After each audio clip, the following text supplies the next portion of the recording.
The Zhulinniao Z3 IEM is the best budget IEM under $50 that you can get in 2025. And unfortunately, there isn't a whole lot of information about the Zhulinniao Z3. Most of the information that I have found is either in Chinese or poorly worded English.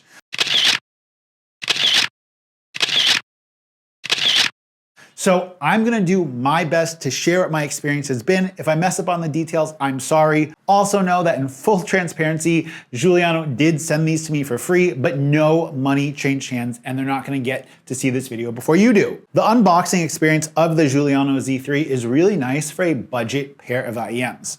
The Zhu Z3 come with 3 different styles of silicone ear tips and 1 pair of foam ear tips, along with a high quality cable and case.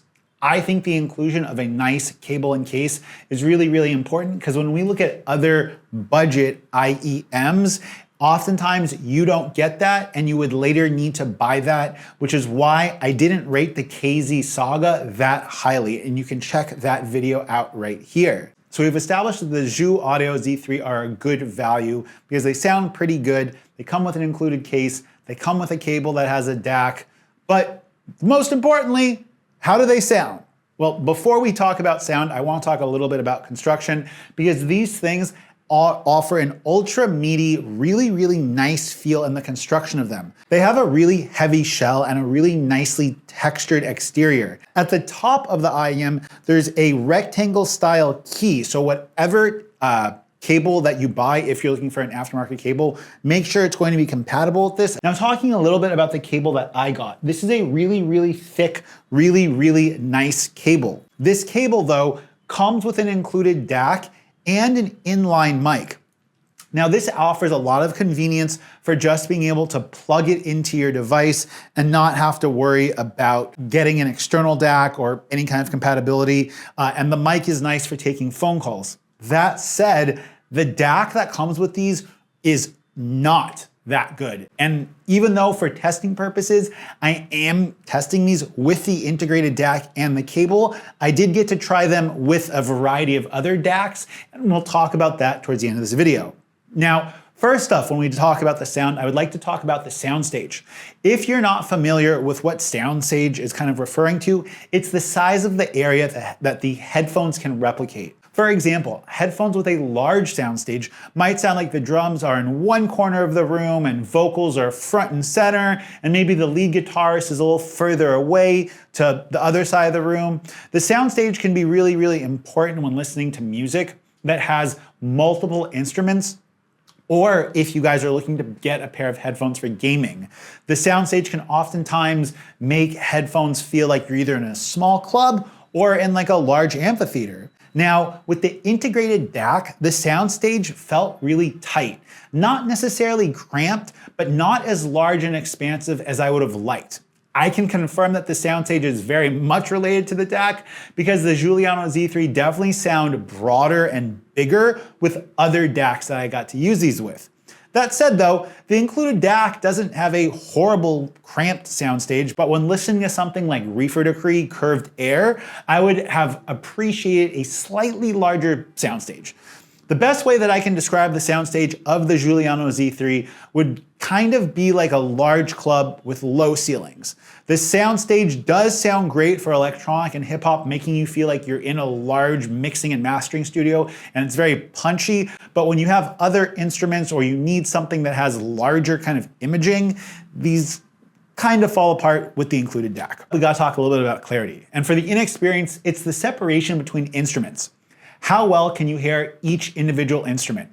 Do the drums and the bass guitar have a distinct feeling in bass thump, or is there kind of overlap where they begin to sound muddy or cramped? I have to say, the clarity of the Zhulinniao Z3 was fine. Listening to Boston, Foreplay, or Long Time, I would have appreciated a little bit more clarity in the breakdown of the drums around the 2-minute mark of the song. I also noticed a bit of overlap between the drums and in the guitar in this song from Boston as well. The clarity is something that also seems to be a bit improved with a different DAC for these headphones, although they sound fine with the included DAC. I have to say though that I'm really lucky that I have friends that have a large DAC collection, because getting to experience these headphones with a variety of different DACs allows me to make a better, more comprehensive review. Bass. Now, I tried listening to POD Boom along with some electronic music to see how the tuning of these would reflect with rock versus electronic. The sub bass is well controlled and it offers an acceptable amount of thump. I think that the bass could be a little bit thumpier or like a little bit punchier for dance music, but again, these earbuds are coming in at a very aggressive price point, and this was with the included DAC. It's also important to remember that the better fit and seal that you have with the Zhulinniao Z3, the better the overall performance will be, especially for things like sub bass and bass. Mids. The Zhulinniao Z3 offer very prominent and well-defined mids. Vocals come across clear and vocals on tracks are prominent and really kind of stand in front of the instruments.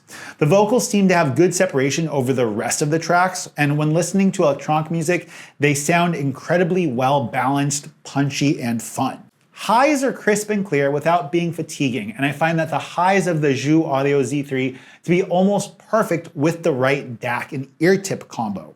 I never felt like the highs were shrill or uncomfortable, while still maintaining a good amount of clarity and accuracy. The Zhu Audio Z3s didn't sound amazing with music like AC/DC, where some of the highs could begin to feel a little bit cramped for space, and it oftentimes felt like the cymbals were a little bit too recessed behind the vocals of Angus Young, but I would prefer tuning like that to the cymbals being overly represented or being harsh and kind of trill and fatiguing. Overall though, I think that the Zhu Audio or Zhulinniao Z3 offer an incredible bang for your buck. Their only letdown is the included DAC. Now, even though it's really, really convenient, when getting to test the Zhulinniao Z3 with other DACs, you can really get these things to come alive, and they sound way more expensive than a $50 pair of headphones. Getting to try these with different DACs from Celeste, and the name's going to escape me, but I'll have a little thing that comes up and tells you some of the DACs I used. I found that these headphones to really come alive, have more punch, and have a really nice soundstage for how punchy they felt. If you guys are looking for an awesome pair of IEMs on a budget, I think that the Zhu Audio Z3 make a great option. Just make sure that you have your own DAC ready, because the included DAC cable is a bit of a letdown.